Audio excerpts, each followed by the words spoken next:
"We're selling the house," my mother announced over Sunday dinner, her voice cutting through the comfortable chatter like a knife through warm butter. "For Tyler's wedding, of course." I nearly choked on my roasted chicken. My father nodded approvingly beside her, as if this was the most reasonable decision in the world. My brother Tyler, sitting across from me with his fiancée Jessica, beamed like he'd just won the lottery. "You're what?" I managed, setting down my fork with shaking hands. "The Morrison family estate," my mother continued, dabbing her lips with her napkin. "Tyler and Jessica deserve a fairy tale wedding, and we want to give them the best start possible. The house should cover the costs beautifully." "My name is Rooney Thompson. I'm 35 years old, and I work as a senior marketing coordinator for Brightvale Mining in Birmingham, Alabama. I've spent my entire adult life building a stable career while watching my parents bend over backward for my younger brother. But this was beyond anything I could have imagined." "Where will you live?" I asked, though I had a sinking feeling I already knew the answer. My father cleared his throat. "Well, we figured we could stay with you temporarily, just until we find something suitable." "Temporarily," I repeated, the word tasting bitter in my mouth. Tyler leaned forward eagerly. "Rooney, you should see the venue Jessica found. It's this incredible mansion with gardens and a ballroom. The whole thing will be like a movie." Jessica nodded enthusiastically, her engagement ring catching the light. "We're thinking 200 guests, maybe more. Live orchestra, professional photographers, the works." I stared at them, processing the magnitude of what they were asking. My parents had raised me in that house. Every childhood memory I had was tied to those walls, that garden, the creaky stairs I'd climbed thousands of times. "How much are we talking about?" I asked quietly. "The wedding will cost around $80,000, my mother said proudly. "Nothing but the best for our Tyler. $80,000 for one day." Meanwhile, I'd been living in a modest 2-bedroom apartment for years, saving every penny I could because I knew that someday I might need to help my parents in their old age. I just never imagined they'd sell their security for a party. "And you've already decided this?" I asked. "Of course," my father said. "Family comes first, Rooney. You understand that." I smiled and nodded, but inside, a cold realization was settling in. They hadn't asked for my opinion. They'd simply assumed I'd go along with their plan, just like I always had. But this time felt different. This time, I sensed something shifting inside me. A quiet voice whispering that maybe it was time to stop being the dependable daughter who never caused waves. Growing up, I'd always been the responsible one. While Tyler was playing video games or hanging out with friends, I was helping my mother with household chores and maintaining perfect grades. My parents called me their little adult and praised my maturity. But looking back, I realized I'd never really had a choice. Tyler was 5 years younger than me, and from the moment he could walk, my parents treated him like spun gold. When he struggled in school, they hired tutors. When he wanted to play expensive sports, they bought all the equipment. When he crashed his first car at 17, they bought him another one the next week. Meanwhile, I paid for my own college education through scholarships and part-time jobs. I moved out at 22 and had been financially independent ever since. Not once had my parents offered to help with my student loans or my apartment deposit. "Rooney can handle herself," they'd always said, as if my competence somehow disqualified me from their support. "So when's the big day?" I asked, forcing myself to sound interested. "June 15th, Jessica gushed. "It's going to be perfect. Tyler proposed at Christmas, and we've been planning ever since." That gave them less than 4 months to sell the house and plan this elaborate wedding. The timeline seemed impossible, but I'd learned not to underestimate my parents' ability to move mountains for Tyler. "Have you found a real estate agent yet?" I asked. "We're meeting with someone tomorrow," my father replied. "The market's good right now.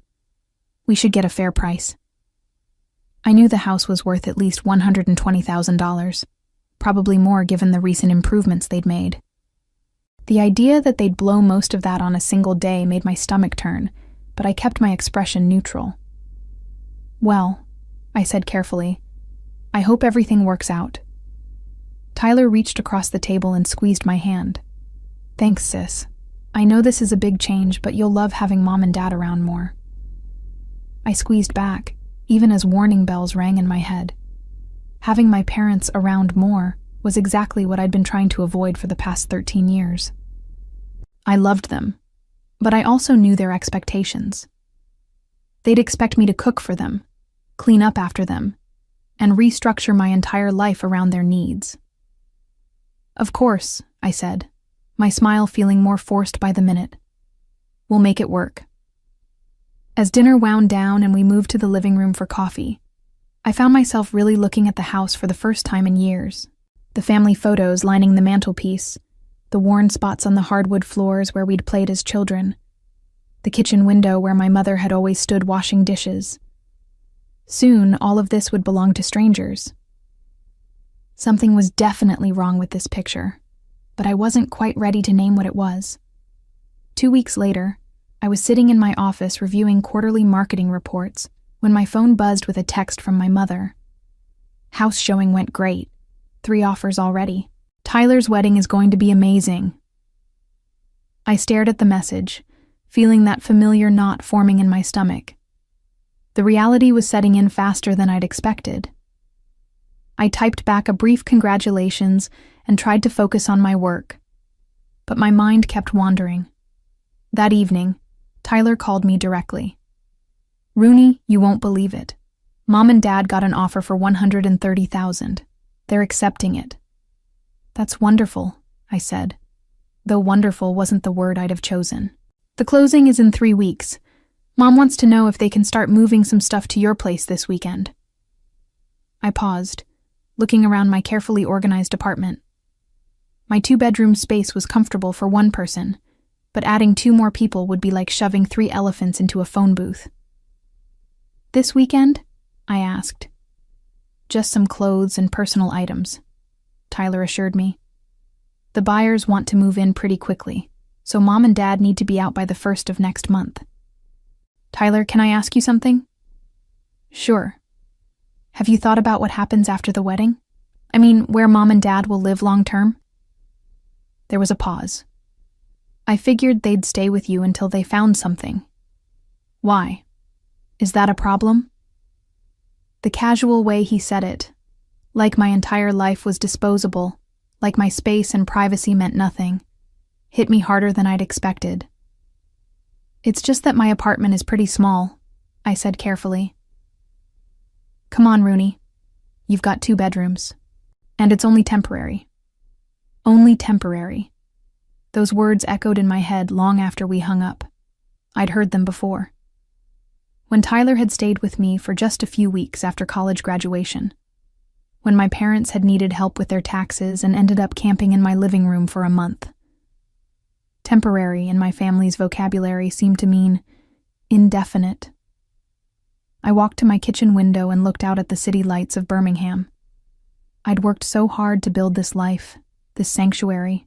Every piece of furniture, every carefully chosen decoration, every quiet evening I spent reading or watching movies. It was all about to be disrupted. But it was more than just the inconvenience.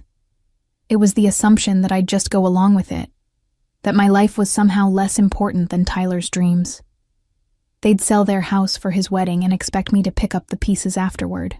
That night, I lay in bed staring at the ceiling, and for the first time in my life, I felt something I'd never allowed myself to feel before.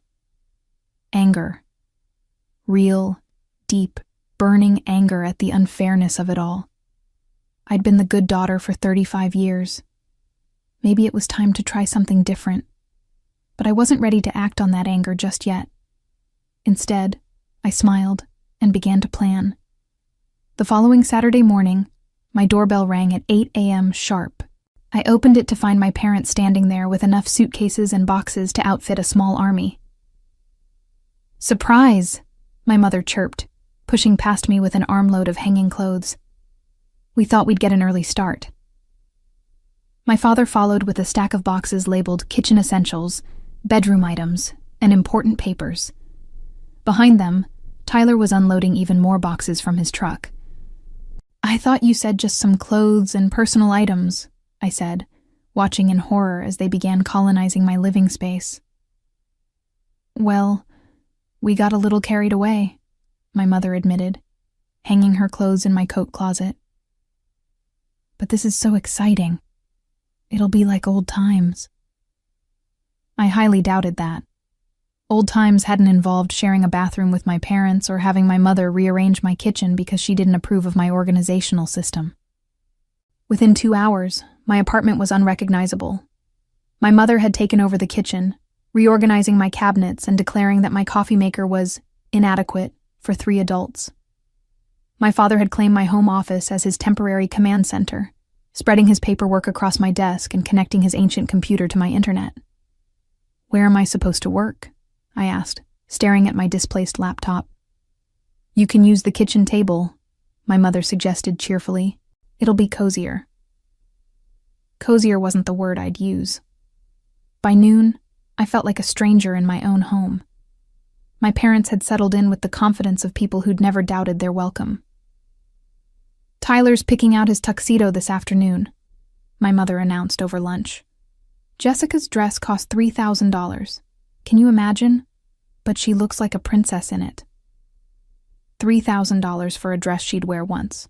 I calculated quickly. That was half of what I paid in rent for an entire year.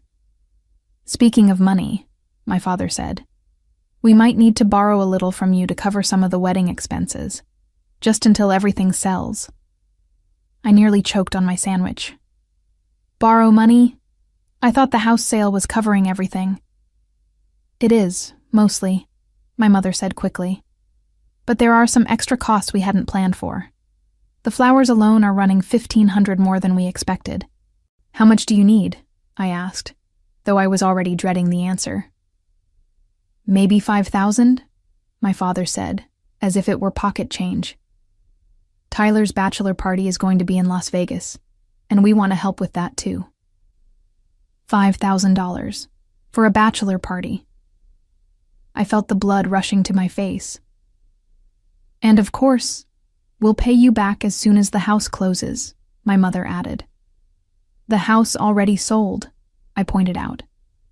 "You said you accepted an offer." My parents exchanged a look I couldn't quite read. "Well, there's been a small complication," my father admitted. "The buyers want to renegotiate the price, something about the inspection." "What kind of complication?" "They found some issues with the foundation and the roof.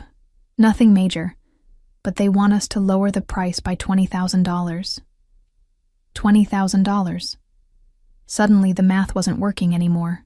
If they'd planned to spend $80,000 on the wedding, and the house sold for only $110,000 instead of $130,000, where would they live afterward? "Are you still planning to take the offer?" I asked. "We have to," my mother said. "Tyler's already put deposits down on everything. The wedding is in 3 months."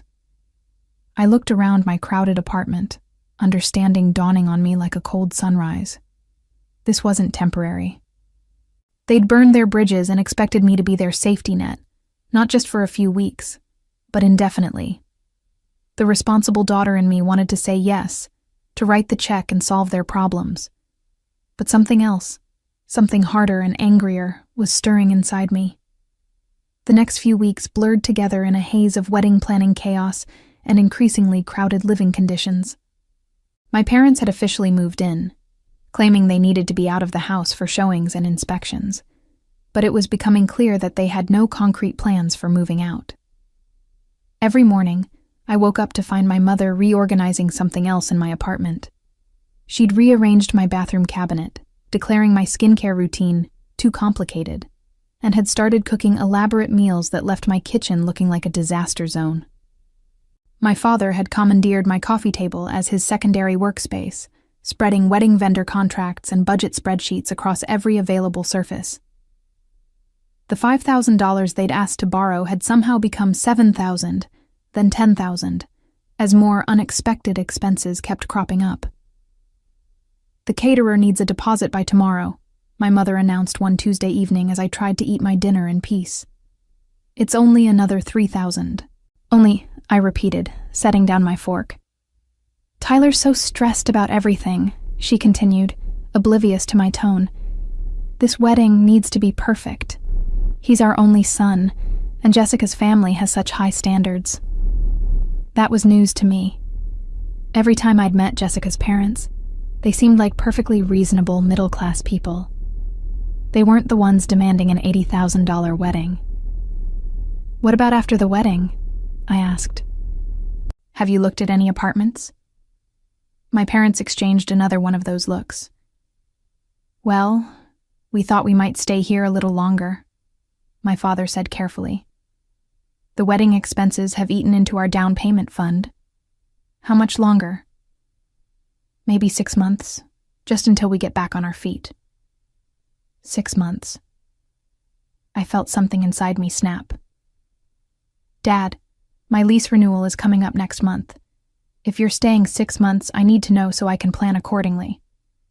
"Oh, don't worry about that," my mother said brightly. "We can help with the rent increase. Consider it our contribution." They had no idea that I'd been planning to move to a bigger place after my lease was up. I'd been saving for a house down payment of my own, dreaming of a little place with a garden and enough space for a proper home office. Those dreams were evaporating as quickly as my savings account.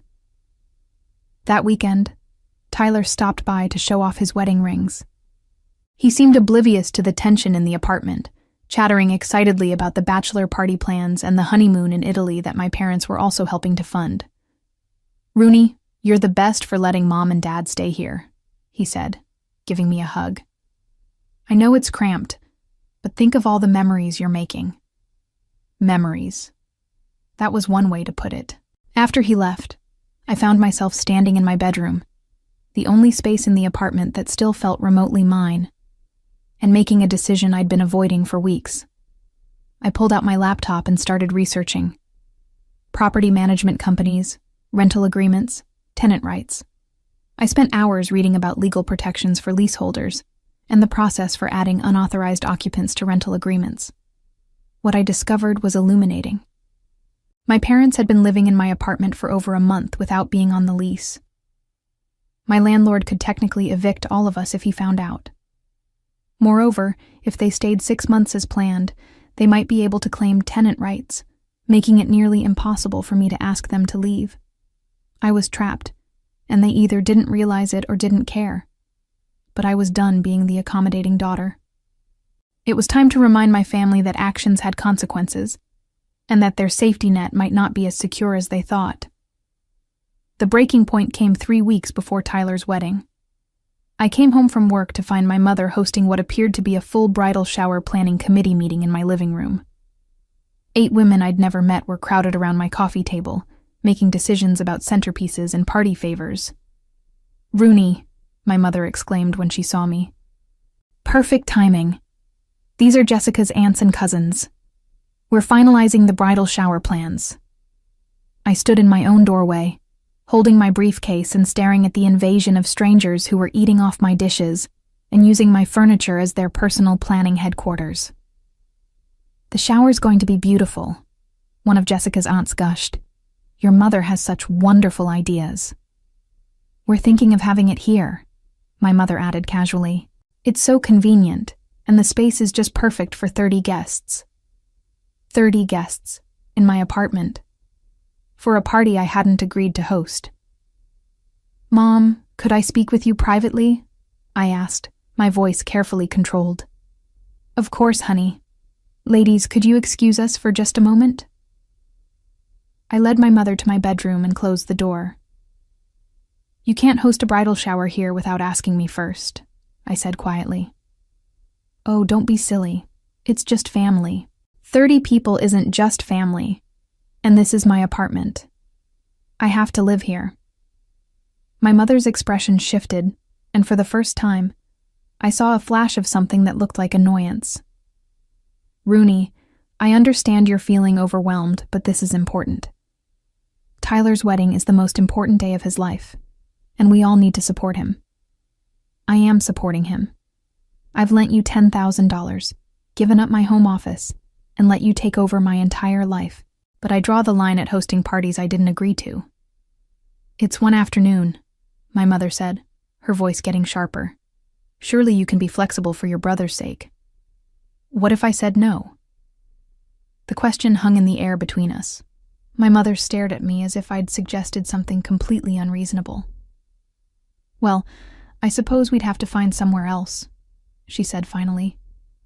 But it would be very disappointing and expensive. We'd probably have to rent a venue, which means asking Tyler for more money. More money. From the son who was already getting an $80,000 wedding funded by his parents' house sale. Mom, I need to ask you something, and I want an honest answer. Of course. What's your plan after the wedding?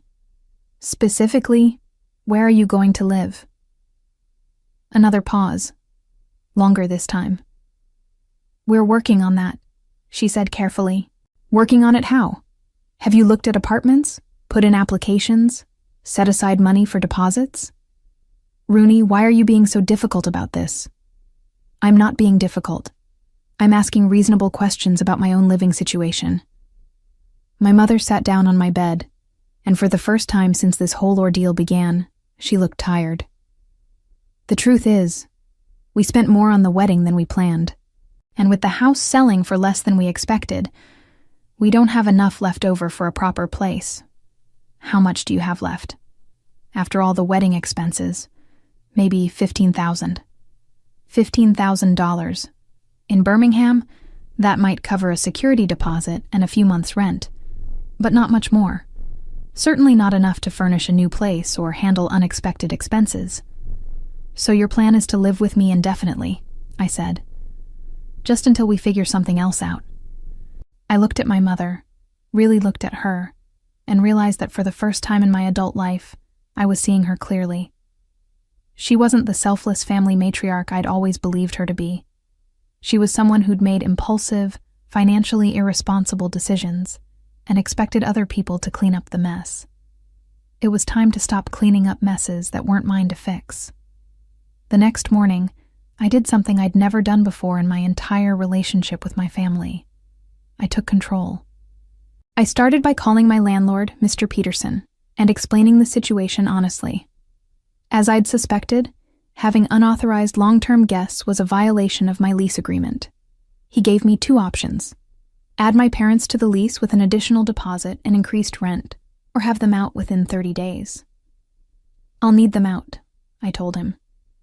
Next, I called the bank and put a freeze on any further withdrawals from my savings account. I'd already lent my parents $10,000, but I wasn't going to be their unlimited ATM anymore. Then I made the hardest call of all. Tyler, I said when he answered, we need to talk. Sure, what's up? I need Mom and Dad out of my apartment by next Friday. Silence. What do you mean? I mean exactly what I said. My landlord has informed me that having long-term guests violates my lease. They need to find somewhere else to stay. But the wedding is in 2 weeks. I know when the wedding is. That doesn't change my lease agreement. Rooney, you can't do this. Where are they supposed to go? I took a deep breath. Tyler, I've supported this wedding financially and logistically for months. I've given up my home, my privacy, and my savings. I've done my part.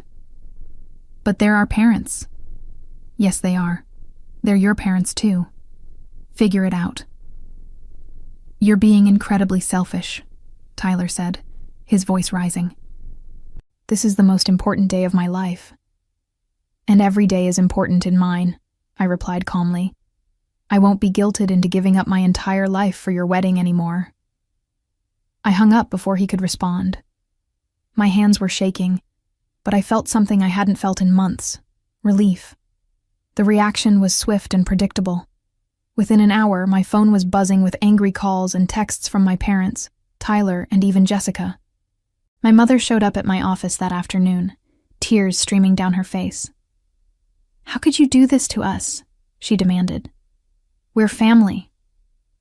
"Family doesn't mean I have to sacrifice everything for everyone else's choices," I replied quietly. "What are we supposed to do? We have nowhere to go." I reached into my desk drawer and pulled out a folder I'd prepared that morning. Inside were printouts of available rental apartments in Birmingham, along with contact information for temporary housing services and extended stay hotels. "Here," I said, handing her the folder. "I've done some research. There are several options that would work within your budget." She stared at the papers, as if they were written in a foreign language. "Rooney, we can't afford any of these, not with the wedding expenses." "Then maybe the wedding expenses need to be reconsidered." The words hung in the air between us.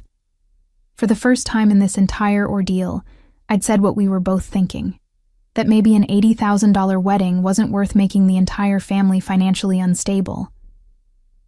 "You want us to cancel Tyler's wedding?" my mother asked, her voice barely a whisper. "I want you to make adult decisions about your finances and stop expecting me to fix the consequences," I said firmly. "You chose to sell your house for this wedding. You chose to spend beyond your means. Those were your choices, not mine."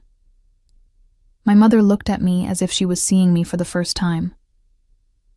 "I don't know who you've become," she said finally. "I've become someone who values herself enough to set boundaries," I replied. "It's long overdue." She left without another word, and I knew the real battle was just beginning. The following week was a whirlwind of family drama that I watched unfold from a safe distance. Tyler called me daily, alternating between anger and pleading. Jessica's parents, apparently sensing the financial instability, began asking pointed questions about the wedding budget. My parents, faced with the reality of finding new housing with limited funds, finally started making practical decisions. They found a small furnished apartment in a less expensive part of town, using most of their remaining savings for the deposit and first month's rent. The bridal shower was moved to Jessica's aunt's house. Several wedding expenses were cut, including the live orchestra and the elaborate flower arrangements. Tyler was furious, but he had a choice: scale back the wedding or find another family member willing to bankroll his dreams. Since I was the only one with both the means and the previous willingness to help, and I was no longer playing that role, reality set in quickly. The most telling moment came when my father called me 3 days before the wedding. "Rooney," he said, his voice weary, "I owe you an apology." "For what specifically?" "For taking advantage of your generosity, for assuming you'd always be there to fix our mistakes, for not respecting your space and your life." I was quiet for a moment, processing words I'd never expected to hear from him. "Thank you," I said finally. "That means a lot." "The wedding is still happening," he continued. "It'll be smaller, simpler, but it'll be nice. And we'll manage on our own afterward." "I'm glad to hear that. Are you still coming?" I'd been wondering about that myself. Part of me wanted to skip it entirely, to make a statement about how their treatment had affected me.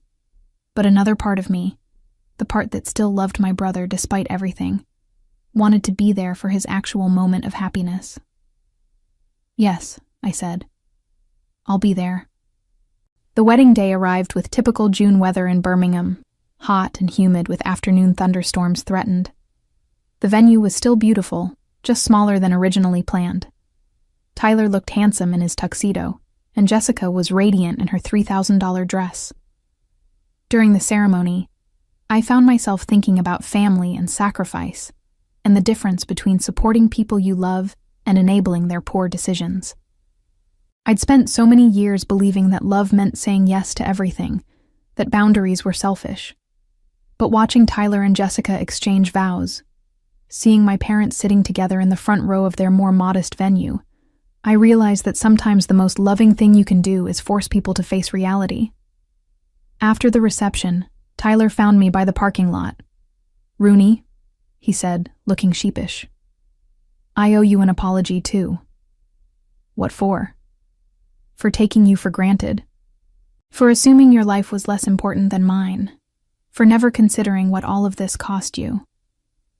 I hugged my little brother, feeling some of the tension between us finally ease. I love you, Tyler.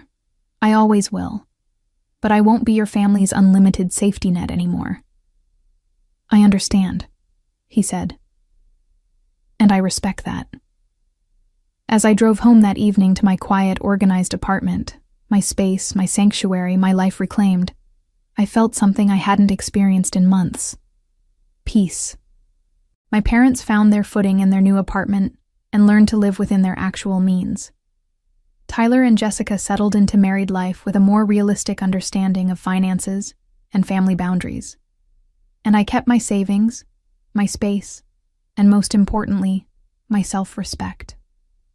The next month, I put in an offer on a small house with a garden and a proper home office. It was time to start building the life I'd always wanted, instead of the one everyone else expected me to live. Looking back on my revenge journey, I realized it wasn't really about punishing my family. It was about reclaiming my power and teaching them that love doesn't mean unlimited sacrifice. Sometimes the kindest thing you can do is let people face the consequences of their choices, even when those people are the ones you love most.